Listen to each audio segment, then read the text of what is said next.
It's an absolute pleasure being here. Good morning, Thelma. Good morning, patients. Good morning, Nigerians. Here is the morning news. A retired Rear Admiral has traced Nigeria's security history with a new book, Shadows of Power, urging a more modern solutions-based approach to enhancing Nigeria's security. Defense correspondent Naja'atu Tijani covered the book launch at the Nigerian Army Conference Center in Abuja. Once at the helm of the Eastern Naval Command, the retired Rear Admiral turned author proves he's not tired of serving the nation. In Shadows of Power, the author, Rear Admiral Olushola Oluwagbere, traces Nigeria's security history and warns that threats are now multidimensional. The maiden edition of the book has a well-illustrated paperback cover, which envelopes fine prints of 157 pages, structured into 4 parts and 11 chapters. The summary. The book examines Nigeria's position in a global system dominated by major powers, whose interests intersect often aggressively in Africa. The Nigerian military officers are now sharing their experiences not only on military issues, but on global issues. In an increasingly complex security environment, the contributions of retired officers can continue to strengthen our institutions, support policy formulation. So congratulations, Admiral Shola, and to your beautiful and amiable wife for an excellent job. I believe most of the things that have been said are based on inadequate appreciation of the facts. There's a lot that one has to say to fill in some of the gaps that I have noted.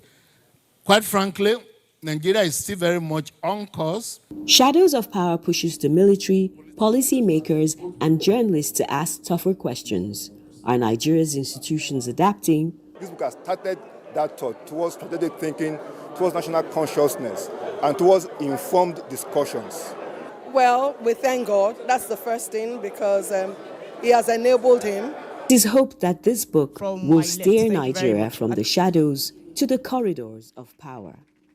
Naja'atu Tijani, NTA News. Thank you. The Inspector General of Police, Olatunji Disu, has launched Operation Kusaye, meaning no chance to rid Lagos and Ogun states of kidnappers, bandits, and other criminal elements. Already, the operation is recording significant successes with the rescue of 5 kidnapped victims along the Ijebu-Ode-Shagamu-Ore-Bini Expressway, the neutralization of 4 suspected kidnappers, and the arrest of 4 others linked to kidnapping. Yemi Dalemo completes the report.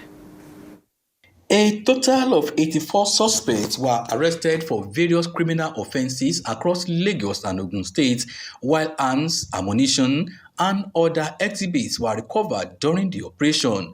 The 5 kidnapped victims were rescued less than 24 hours after they were abducted, while negotiations for the payment of 70 million naira ransom for each victim were still ongoing. So shocked when I saw the mass of the policemen. I will preach to the whole world and tell the whole world that Nigeria police are doing well. Even after they rescued us, they went back to see if they could get them.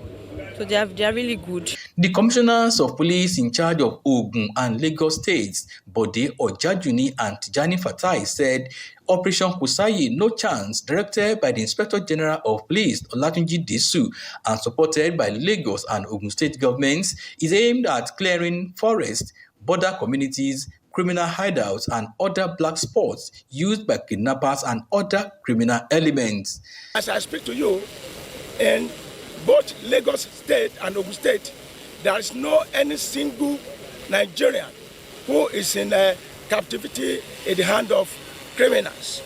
This operation started from Lagos State down to the boundary of Oyo, cutting across Lagos and Ogun. Most of the bushes, we know they are thick bushes and they have been searched thoroughly. Apart from that, it's a continuous exercise. The police commissioners assured residents that Operation Kosaye will continue until all criminal elements are completely flushed out of Lagos and Ogun states, urging members of the public to remain calm and support security agencies by providing credible information, particularly on persons with gunshot wounds and other suspicious activities. Operation Kosaye is part of ongoing efforts by the Nigerian police force to sustain peace and enhance the safety of lives and property in Lagos and Ogun states.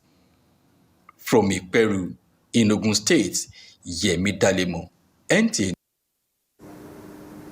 Away from security news now, Nigerian youth have been advised to take advantage of the renewed Hope Employment Initiative to become self-reliant wealth creators as well as contribute to the nation's economic growth. Acting Director of National Directorate of Employment, Edward Nwuliri, said this as he distributed starter packs to resettled graduates of the renewed Hope Employment Initiative. Onyinye Joshua Ifeanyi completes the story. Solar energy installation equipment, computer accessories, sewing machines, full package of catering equipment alongside other tools for different professions were distributed to beneficiaries. The acting director of NDE, Edmond Onwuliri, charged the beneficiaries to see the items as seed to improve themselves as entrepreneurs. The Renewed Hope Employment Initiative is designed to provide marketable skills to the unskilled and the unemployed in Nigeria that will lead to sustainable, decent jobs across various fields. It is not time to go and sell things to people. I've given you these starter packs. Critics will say, oh, how did they give them a wheelbarrow? Wheelbarrow is what is amenable in the environment where you will work. The Directorate commitment to equipping Nigerians with practical, vocational, entrepreneurial, and business management skills that promote self-employment, wealth creation, and sustainable economic development. The program is a federal government effort towards combating unemployment and promoting self-reliance through skill acquisition. The third phase of the program will commence soon. In Asaba, Onyinye Joshua Ifeanyi, NTA News. APC has won all the chairmanship and councillorship seats in the local government elections in Gombe State. The results were collated by the chairman, Gombe State Independent Electoral Commission, Abdullahi Garba-Talase. Emmanuel Akila gives an insight of the process. Electorates gather at Shamaki, Kwame and Jekadafari wards in the early hours of Saturday to vote for candidates of their choice. Governor Muhammad Yahya cast his ballot at his Jekadafari polling unit. We've been having a series of local government elections, and they have all turned out to be very peaceful and positive. I believe this one is going to be positive, and you can see the conduct is very peaceful. Security agents and election observers take strategic positions as voters go through accreditation to enable them exercise their civic rights. In Kwame local government, we are proud to tell you that definitely things have been going on very well. There is a tremendous change from the other aspects of political maneuvers and democratic practice, because this time there is no issue of insecurity, there is no rancor. So far the coordination is still very much okay and unique.